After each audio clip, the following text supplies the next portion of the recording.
President Trump is threatening to send U.S. troops to Nigeria. Guns are blazing, according to him, to wipe out Islamist terrorists who are carrying out a mass slaughter of Christians there. But Nigeria says no such thing exists, that the targeted killings affect both Christians and Muslims, that terrorism is the real issue here, and the U.S. has been a partner in dealing with that.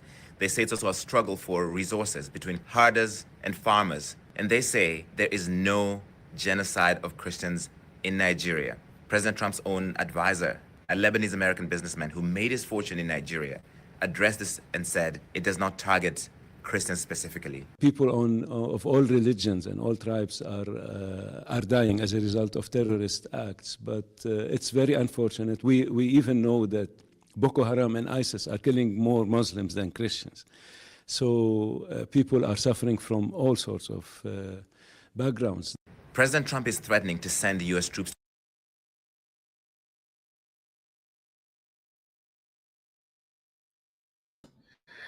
As stated, Trump threatened Nigeria. U.S. troops warning sparks China backing and TINUBU'S interesting response. Welcome to This Week in Africa, your weekly live stream where we talk about all things news pertaining to the continent of Africa. Before we get into today's stories, we'd like to do some intros, so I'll turn it over to my co-host before I introduce myself. Hi, everyone. My name is Gloria Ayo. I am the co-host of This Week in Africa with the one and only Authentic African, who I must add, y'all have no clue what the hoops this man has to jump through to ensure that he comes live every time he comes live. So kudos to you, Joe, for all you do. Well, I definitely appreciate that. It is a struggle, to say the least. I'm in a WeWork in New York City as we speak. Had to find a conference room because it was very loud earlier, but we found one. It is not soundproof, so I won't be as loud as I normally am. And so forgive me, but yes, we have a lot of stories to cover today, and we want to make sure that you guys hear them. So with that, just a real quick roundup of what we'll be talking about today. Number one, as you heard, Trump threatened to send U.S. troops to Nigeria.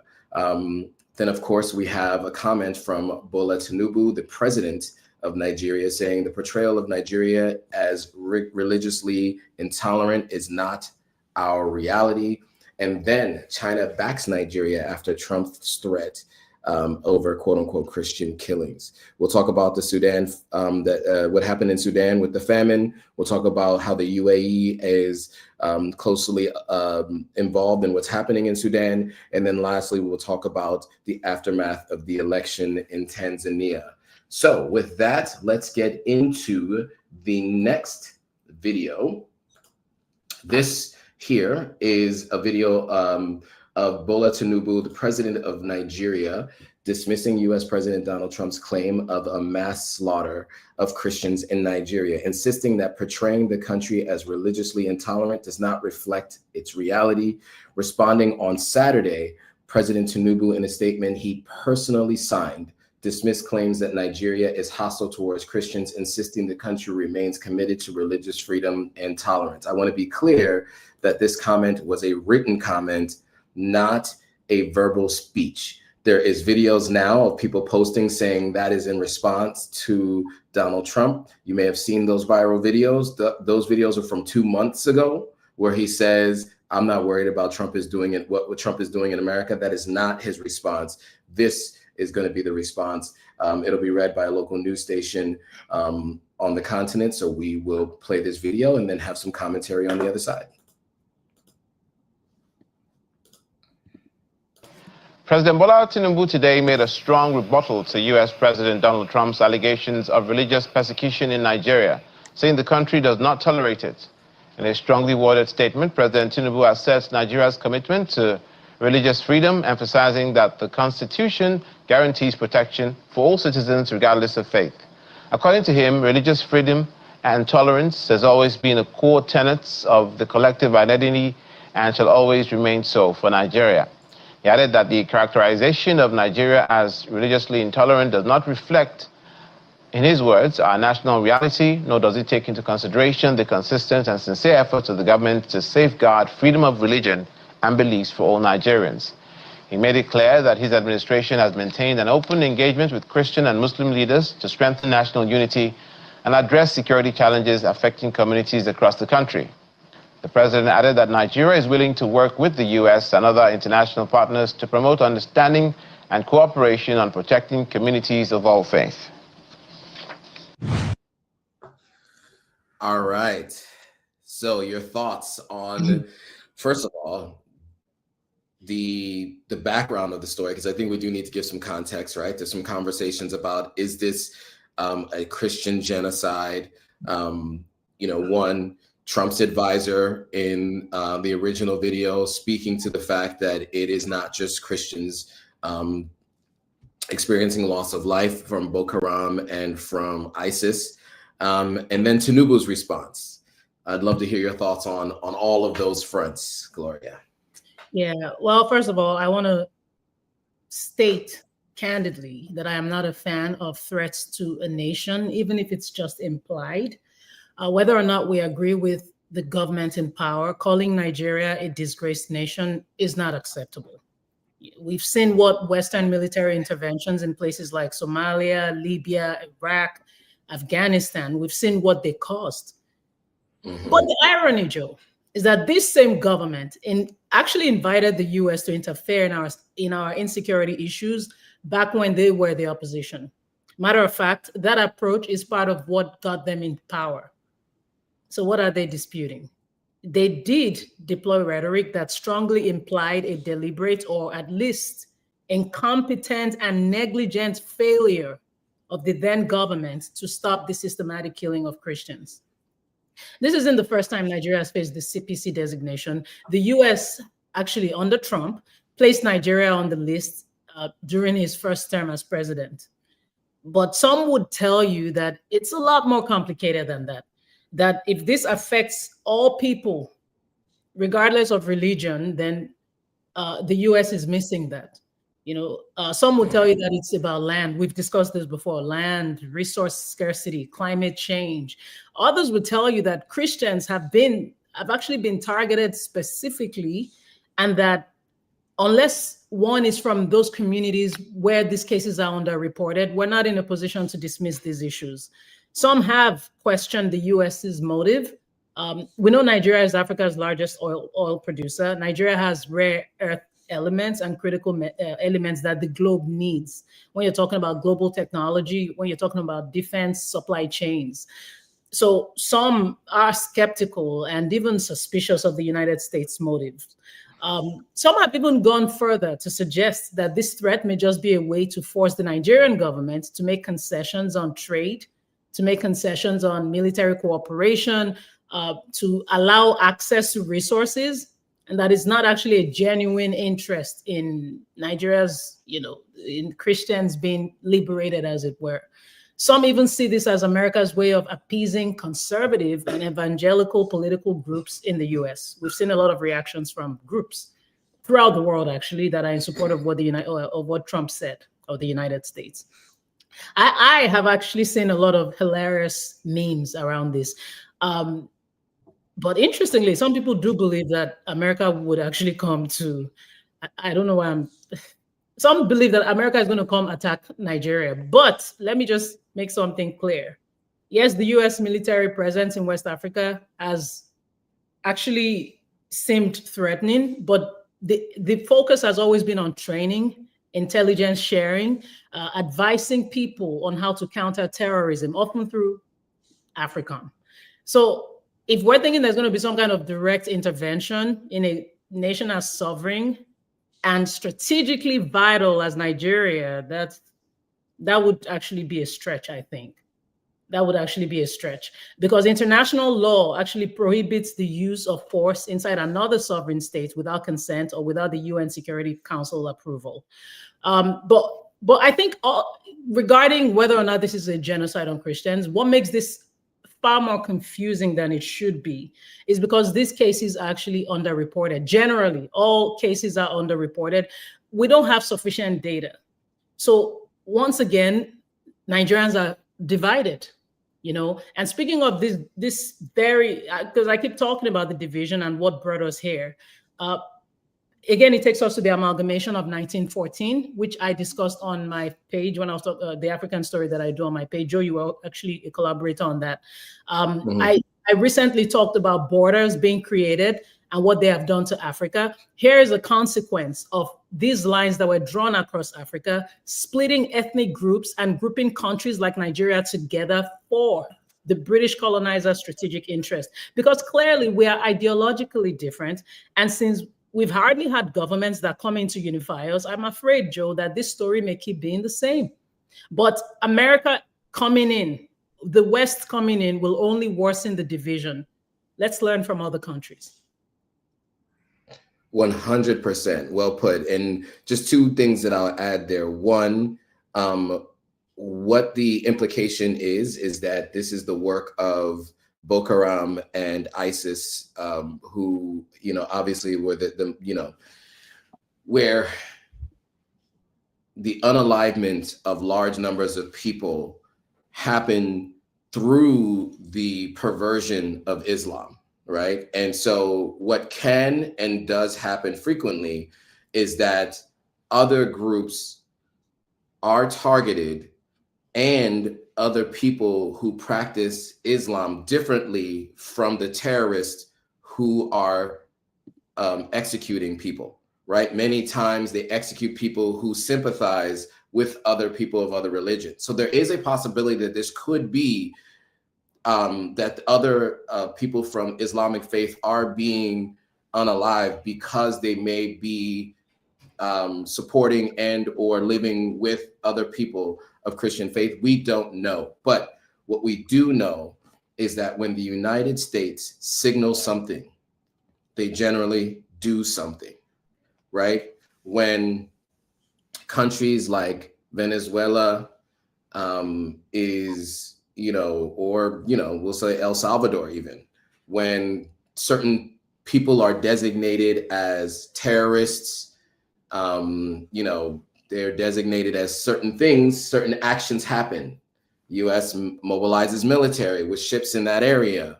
There have been attempted regime changes in Latin America, even under the previous administration, the previous Trump administration.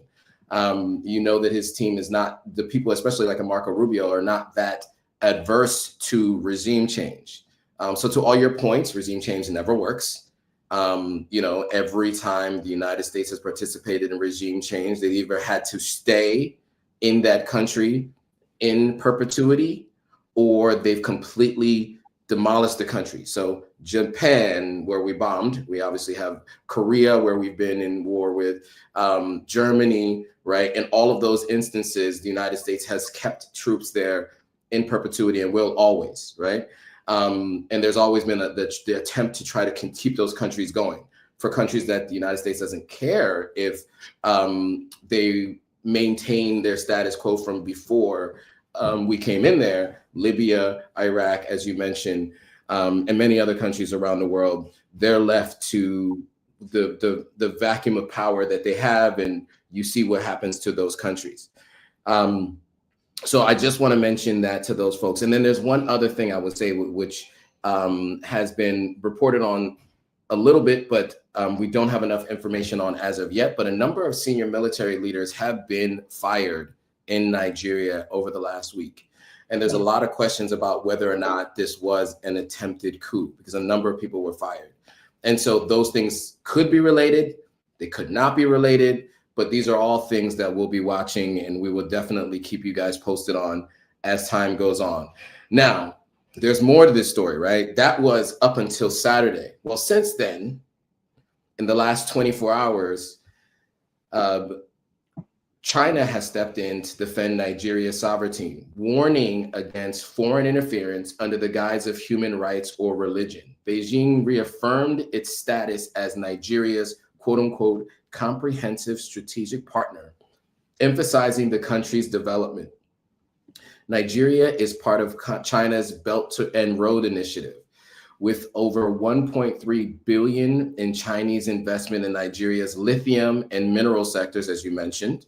And since 2023, The dispute now extends beyond politics, placing Africa's largest economy at the center of a global power structure between Washington and Beijing. We got a video that we'll watch, and then we will have some commentary on the other side.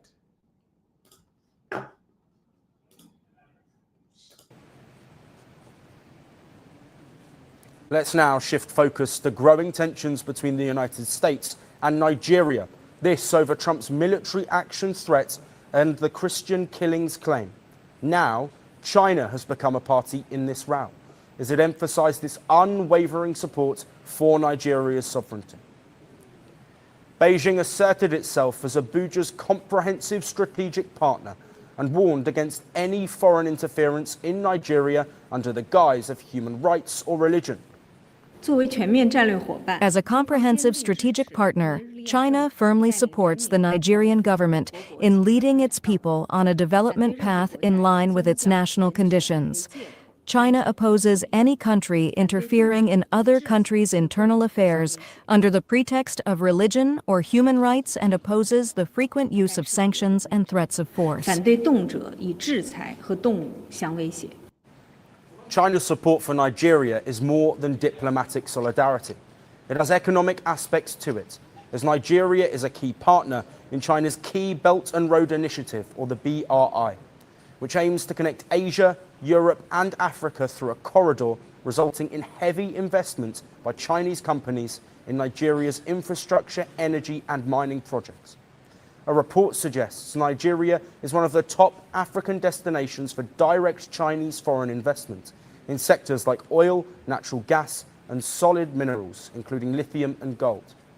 In May 2025, the Chinese ambassador in Abuja met with the Nigerian Minister of Solid Minerals Development. After the talks, he announced that mining cooperation between China and Nigeria has achieved remarkable progress. According to reports, Chinese firms have invested over $1.3 billion in Nigeria's lithium processing sector since September of 2023. These investments are aimed at diversifying Nigeria away from oil and developing green energy-related minerals. All right, so this video is about double the length of what we played, but we will leave it there. So now it seems like there's a bit of an escalation, right? China making very clear their stance in backing Nigeria. What are your thoughts, Gloria, on China stepping in and loudly communicating its support? This is why when people say Africa is poor, I laugh, because if Africa is so poor, why are all these countries so interested in what's going on? But what we're seeing now is the geopolitical competition between Washington and Beijing for influence in Africa. China's statement is so significant because it actually directly challenges the approach that the US is taking, while also reaffirming its own relationship with Nigeria. So this is actually a really good look for Nigeria, because it's basically providing a powerful counterweight to the pressure from Washington. China's foreign influence or policy in Africa is built on the principle of non-interference in internal affairs. This is actually a huge contrast when you're thinking about how the West approaches things on the continent in general. And as we've discussed before, this approach makes China seem to be the better partner. That's why you see people sympathizing with Russia, sympathizing with China, or aligning with Russia and China, because they feel that they're not interfering in our affairs. Now, Nigeria is actually, as mentioned in that video, Nigeria is a crucial partner in China's Belt and Road Initiative. And China has actually invested heavily in Nigeria's infrastructure, in energy, in solid minerals like lithium and gold. Matter of fact, there are reports that Chinese firms have poured over $1.3 billion into Nigeria's lithium processing industry alone in recent years. So while some might see this as altruistic, I think it's a calculated move, basically to safeguard those very substantial economic investments and secure access to vital resources in Africa's largest market, which is Nigeria. Because if the US interferes, it would compromise China's interest. And I know that some would like to think that China loves us oh so much, but I insist that we don't need any outsider to come save us, because we have all it takes. But if you must come in, do so respectfully and so far, China actually seems far more respectful than the West has been. But ultimately, Nigeria is now finding itself at the center of a tense, modern-day Cold War struggle for influence. The U.S. remains Nigeria's largest foreign investor, though. And the U.S. is a major provider of security cooperation, things like firearms, arms sales, training, intelligence. So Nigeria accepting China's support and aligning itself with Beijing could actually go against the US. And that could lead to full suspension of crucial military and humanitarian aid. And your boy Trump he's all about getting his vengeance on. So yeah. Well put.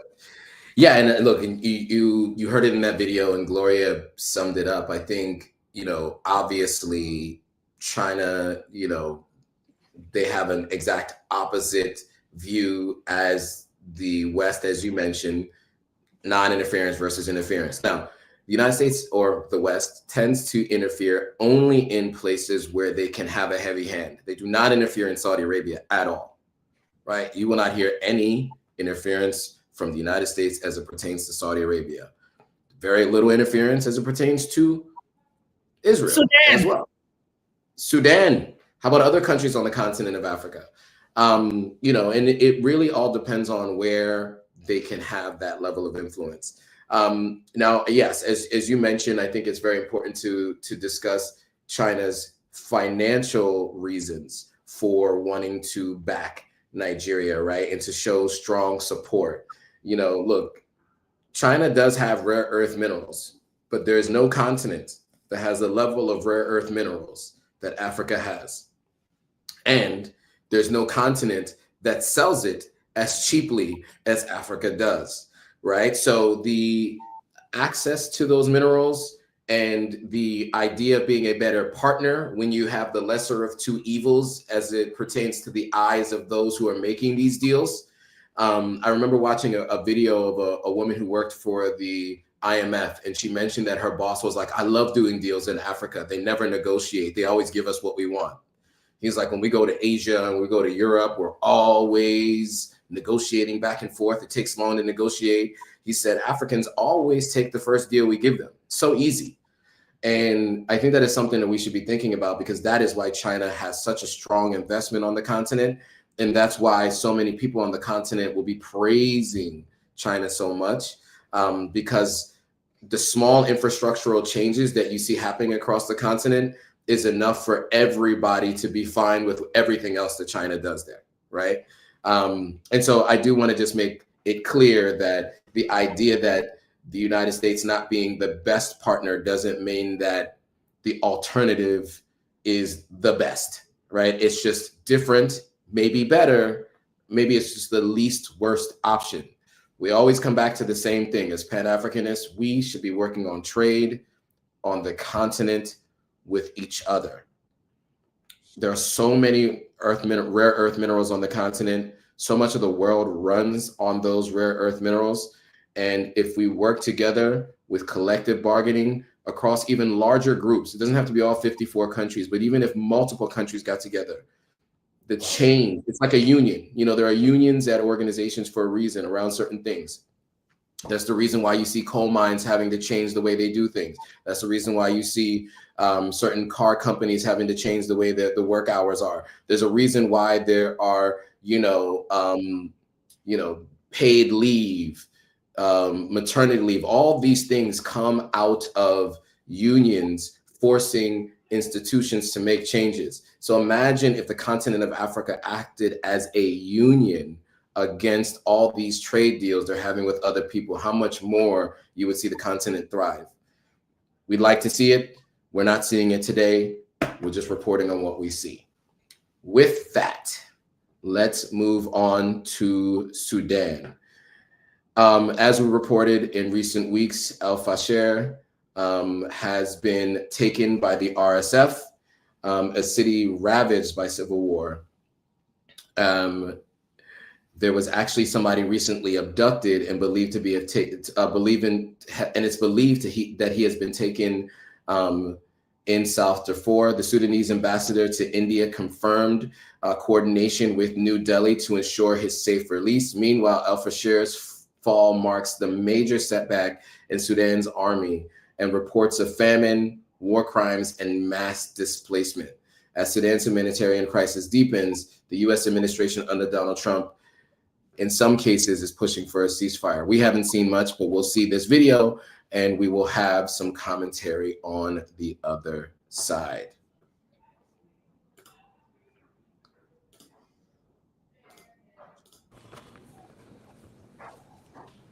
Now to some updates from Sudan, a country that has been left battered and bruised due to an ongoing civil war. Now, an Indian origin man has reportedly been kidnapped by the paramilitary Rapid Support Forces, or the RSF. The 36-year-old was abducted from El-Fasher, the city marred by violence after the RSF's recent takeover. According to reports, the man identified as Adarsh Behera is from the eastern Indian coastal state of Odisha. He is believed to have been taken to Nyala, an RSF stronghold in South Dhaka. He has been reportedly working for a Sudanese plastic factory since 2022. And now his family has sought government intervention to secure his release. Soon after Behera's kidnapping made headlines, Sudan's ambassador to India said the country is coordinating with Indian authorities. We have been in close contact with India's Ministry of External Affairs ever since reports emerged about the Indian national who was captured. We are coordinating closely with both the Sudanese authorities and the Indian Ministry of External Affairs to ensure his safety and release. There's a lot more that we want to cover. This video is a little bit longer. We won't go into it. But one of the things I will mention is, this is becoming international news because an Indian national has been taken captive. But what I've seen from the RSF videos, viral videos of them holding human flesh and pretending like they're eating it and laughing and like shaking it around in the air, it is something I've never seen before. It's something I've never seen before. And I've seen a lot of very heinous crimes when it comes to rebel groups doing these kinds of things. This is on another level. It's something that I've never seen before. But anyway, Gloria, your thoughts on this story now making international news because an Indian national has been taken captive, and everything that's happened since the fall of El-Fasher. Yeah, it's just so sad. I mean, we've talked about this repeatedly, the silence of the international community, the silence of the media. We just talked about Trump threatening to intervene in Nigeria, but we ain't heard nothing from Washington, nothing substantial from Washington regarding what is going on in Sudan. And then later on, we all want to cry about immigration issues when these are the things. Who would not want to escape to more stable societies? And, Joe, you've pointed out that in the West, for instance, if you want to go in the streets to protest, chances are you're protected. It's not to say America hasn't been clamping down on free speech lately, but there is a higher probability of you being protected than if you tried it on African soil.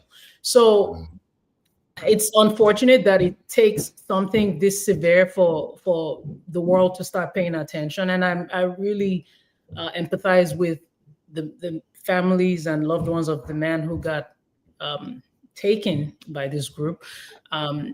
It's just really, really sad because now this isn't even a case of a natural disaster. This is a man-made catastrophe that's led to a group, specifically the RSF, capturing people and weaponizing famine, things like famine, cutting off aid, cutting off access for people to live well. And we have one man of Indian heritage being, captured. And I also want to emphasize, in addition to that, we also need people to pay attention to Sudan because Sudanese lives are also very important. People have been reduced to surviving on leaves, to surviving on animal feed. People are eating grass to stay alive. We will not understand the gravity of what is going on. Even with all the videos we've seen, like Joe, you said this was something you had never seen before. all kinds of atrocities that are on camera. Imagine the ones that are not being recorded. So yeah, we just need more. We need more. And I'm noticing a cooling down on the. I'm noticing a cooling down, and it's very concerning because what are we being quiet for? The situation is still going on. I also want to say to fellow people in the content space, fellow people in the Pan-African space, let's not wait. I'm not accusing anyone, but let's not wait till something becomes a trending topic before we talk about it. 100%. And that's the reason why we continue to talk about it here, because we want to make sure that you guys are all aware of how important this is. What's happening is not normal, right? And we know that, we've become accustomed to, these paramilitary groups doing gruesome and atrocious things on the continent, and we've kind of just let it just be. And, you every once in a while you see the pray for Sudan, pray for Congo, but mostly the focus is on pray for Palestine. And I think we can pray for all. I think we can focus on all, but we have to also remember that we on the continent need to continue to share these stories, as you mentioned, because if we don't, no one will. And we also need to talk about who has been accused of being a part of these atrocities, namely the UAE. And so that's what we're going to talk about in this next video. Since the RSF seized Sudan's city of El-Fasher, unaliving thousands of civilians, pro-UAE influencers have filled social media with posts attacking Sudan's army and deflecting blame. The online campaign comes amid mounting evidence of Emirati support for the RSF, accused of committing atrocities across Darfur. In fact, Israeli accounts, including a state-owned or state-run Arabic channel, have joined the effort, sharing identical content that links Sudan's army to Hamas. If you can link Sudan's army to Hamas, and if Hamas, for those who have been on the side of Israel, is seen as a terrorist group, and I think many people understand the atrocities that happened on October 7th, not talking about the context of anything that happened before, and obviously everything that's happened since. But the idea is that they think that if they link Sudan's army to Hamas, then you might be sympathetic to RSF, even though we all can see with our plain eyes what the RSF is doing. So I want to play a video here talking about the influencers and the campaigns they've been up to propagandize and explain away and apologize for the acts of the RSF. Why are UAE-based influencers targeting Sudan online? والله العظيم لو بيدي أنا حرام لا أخليكم ذكريات والله ولا تصيروا شيء ما بنفضكم. Another sang taunting Sudanese civilians. أبو لولو أبو لولو جاينكو أبو لولو جاينكو. Abu Lulu, the RSF militia commander who bragged about killing over 2,000 civilians and filmed himself executing them. And a third. بتبكون دم أنتم ما تطولون شعرة من محمد بن زايد شعرة ما تطولونها. As evidence of the RSF's massacres in El-Fasher emerges and UAE support for the paramilitary group continues, these influencers and seemingly bots have tried to shift the blame to the Sudanese army and away from the RSF war crimes. And some of these posts are extremely racist. One even replied to a post about the UAE exploiting Sudan's gold, saying monkeys don't have gold. One of the most vocal in this online campaign is Amjad Taha.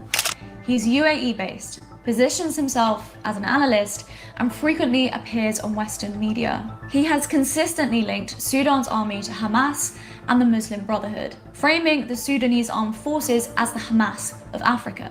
This week, he shared images of two families, One an Israeli family, the other a Sudanese family, claiming both were victims of Muslim Brotherhood-led forces. In reality, Middle East Eye could not find any evidence that the Sudanese family was killed by the army. Following Taha, other Emirati and UAE-based influencers piled on, sharing Taha's video and calling the Sudanese army the Hamas of Africa. Then on We'll leave it there. Your thoughts on monkeys don't have gold and all the rest that we just heard in that video.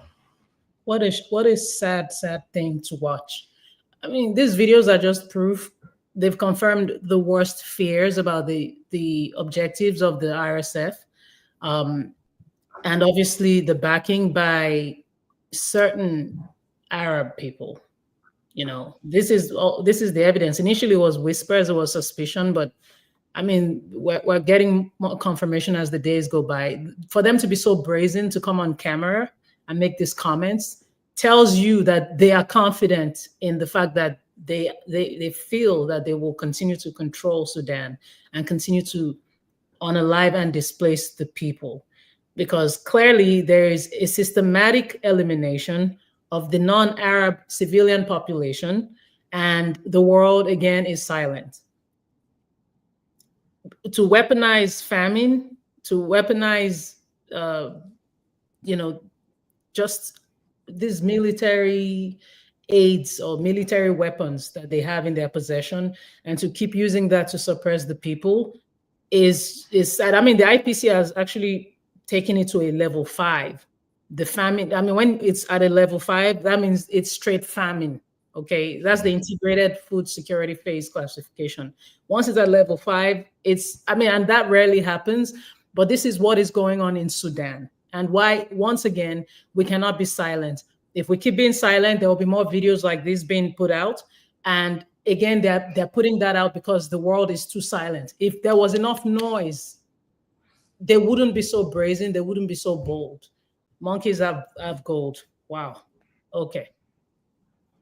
All right. Yeah, and just to add to what you're saying, right? Obviously, this is alleged, and but you see that the citizens of the UAE are bold enough to know that there will be no consequences, whether that is social, political, or financial, for their support of terroristic activities.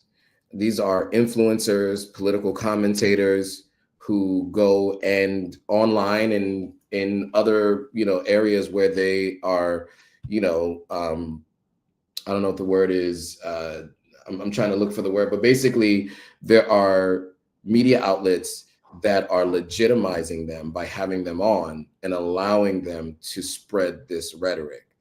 I think it's really important for us to pay attention to what's happening here. We, of course, are not ourselves saying for sure it's the UAE, but we are reporting on reviewing what people are reporting, right? And it does seem, if you feel like there's no political consequences, no social, no financial consequences, that does lead to more people believing that is the case. As Gloria mentioned, it used to be whispers. Now they're shouting from the rooftops with bullhorns, right? So, I don't know what happens next, but you have to understand that Sudan also has a lot of rare earth minerals, and specifically gold. And, there are many countries that benefit from these rare earth minerals, including the UAE. So those of you who are unaware, I know many of you have heard me say this before, but people are not always clear on what the UAE is, right? There are, I think, 7 emirates, right, as part of the UAE. Ones that you might be familiar with are Abu Dhabi and, of course, Dubai, right? So for those of you who are wondering who's the UAE, what is that? Just, you can just Google it, look it up. You guys are aware of Dubai, of course, because many people like to celebrate birthdays there, apparently. But, it is a place that is now being more and more attached to what's happening in these atrocities with the RSF. So pay close attention, and we will keep you guys posted as more information comes out. With that, we have our last story, and we're moving to Tanzania. which is facing global outrage after the opposition accuses security forces of secretly dumping the bodies of protesters unalive during post-election violence. Following this disputed presidential polls on October the 29th, demonstrations erupted across Dar es Salaam and other cities over alleged vote rigging. Opposition party claims more than 800 people were unalived, while President Hassan blames foreign interference. Human Rights Watch condemned the unaliving during protests after reported excessive use of force and internet blackouts, as we talked about last week, urging accountability. Observers from the Southern African Development Community also stated the election fell short of democratic standards, intensifying pressures on the Tanzanian government. So we're going to watch this video and have some commentary on the other side. Hello and welcome. Today we begin with the latest updates from Tanzania, where the country's security forces are accused of secretly dumping the bodies of protesters after a wave of election violence that may have killed hundreds. But before we tell you more about that, take a look at these videos. They show what transpired on the streets of Tanzania last week, especially in the country's economic capital, Dar es Salaam, which was most affected by the election violence. For context, let's give you a quick recap of what's happened. On October the 29th, Tanzanians stepped out to vote in the presidential election, but an election without opposition and President Samia Suluhu Hassan's slated victory irked people. The citizens took to the streets to protest an election which they believed wasn't free and fair. This led to a crackdown by security agencies with live bullets and tear gas canisters fired. Those protest videos came out after the government partially lifted its curfew and internet blackout restrictions imposed after the protests. Reports suggest an excessive use of force by security forces to quell dissent. The country's largest opposition, the Chadema Party, claimed that the crackdown killed more than 800 people. And upping its ante against the Hassan government, the opposition has now accused the security forces of secretly dumping bodies. So we reported on this last week, the election, the aftermath of the election, numbers are coming out. 800 people is what they are saying have experienced loss of life. Your thoughts, Gloria, on what's been happening in Tanzania? I actually, I've seen reports of over 1,000. People have actually, some people have said over 1,000. This is very, very sad. You know, I can't even emphasize just how sad this is. I don't know if you saw the post that was shared yesterday by you, Joe, regarding our analysis on the Tanzanian protests and the reaction of the president, Samia Hassan. And in the comments, you could see Tanzanians basically begging, like desperately, like, we need help, we need help. It's just so chilling, you know, it's such a chilling time to be alive, to witness something like this. And this is a woman who's claiming, yeah, she's the one claiming that 97 to 98% of the vote went in her favor. Yet you felt the need to actually hold your ceremony at a military parade ground. Why didn't you do it publicly, as is the norm? You know, like a football stadium. This way, there are massive public displays of this popular support that you claim you got. And there has been proof, regardless of whether or not the president wants to deny it. We have seen, or we have heard accounts of military trucks, allegedly, loaded with bodies that have been seen leaving hospital mortuaries. So people are suspecting that victims are being buried in unmarked or secret sites, such as forests. And if we, you know, by doing that, they're preventing official counting and identification. So this is what is going on with Samia Suluhu Hassan's government. I want to say her name as many times as I can. And for you in your inauguration speech to say you are acknowledging the loss of life and you're talking to security agents to please ensure a return to normalcy. There's nothing normal about what you have done. and what you continue to do. You have forced yourself on a people who have rejected you, and for you to use these authoritarian measures just says a lot about who you really are. Justice for everybody involved, justice for the families of those loved ones, justice for those people whose bodies are yet to be found, and shame on Samia Suluhu Hassan. Shame on you. Yeah, well put. I mean, look, you said it all. I think as we continue to follow this story, we'll let you know how things tend to keep going. And one of the things, or how things progress, one of the things I do want to mention is that last week when we talked about, is she more of the same? Is she just a female face to what we had seen previously? There were some comments and some folks that were really upset by what I had said in talking about, you know, this idea that the former president did not have any of the same kind of practices that that we see in this current administration. So I do want to quickly address that because it did come up in some of the comments.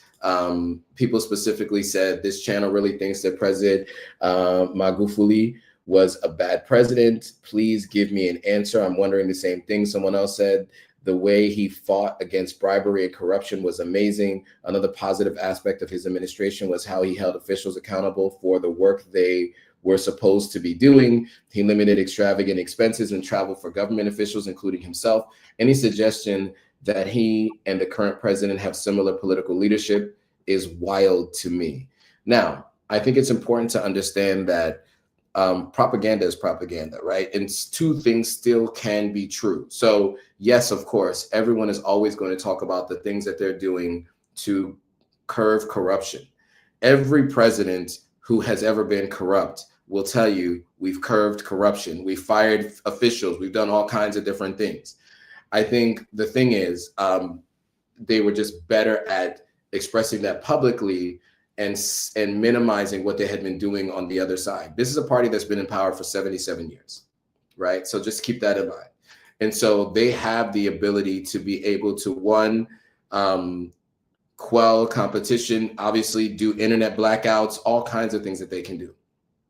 So remember that an opposition leader was shot 17 times in 2017, had to leave, came back, was arrested, just so that they could stop him from communicating. Now, when he was shot in 2017, that was under President Magufuli and Vice President Hassan, right? That's just to be clear. Now, that's not to say they did that, but it happened when they were president and vice president, and he was the main opposition leader. There were other methods used during his reign from 2015 to 2021 to ban political rallies. He weaponized the law. He had attacks on media, you know, out of arbitrary arrest and violence. All of these things were main things that were done that are very similar, very similar, but not to the same extent maybe to what we are seeing under the current administration. So I do want to make sure that we're all aware of these things, because it seems as though the folks who responded to that previous video when we talked about, is this more of the same? We're not aware of those things. So we just want to make sure you guys are all aware. Anything you want to add to that before we close this thing out? Yeah, so basically it's a case of, I've said this before, when our governments get progressively worse, we start romanticizing past leaders. Those who responded to you, Joe, I don't know if they were necessarily, you know, I don't want to assume that it was propaganda, because you do have governments. I've seen a pattern of governments, at least I can't speak about Tanzania necessarily, but I've seen a pattern of former governments having people out there on the internet to clean up whatever they did and, you know, try to rewrite their history. I have seen that happen. Right. So I don't know if that is the case here, but it could at the very least be a case of a government that has gotten progressively worse, and then we romanticize the leader who was there before. Magufuli, with all due respect, was not a hero. However you want to paint it, he was not a hero, because Samia seems way worse does not mean Magufuli, like Joe said, two things can be true. He might have had his areas of opportunity. And please, I expect that as somebody in power, you did some things right, for crying out loud. Even a dead clock is right 2 times a day.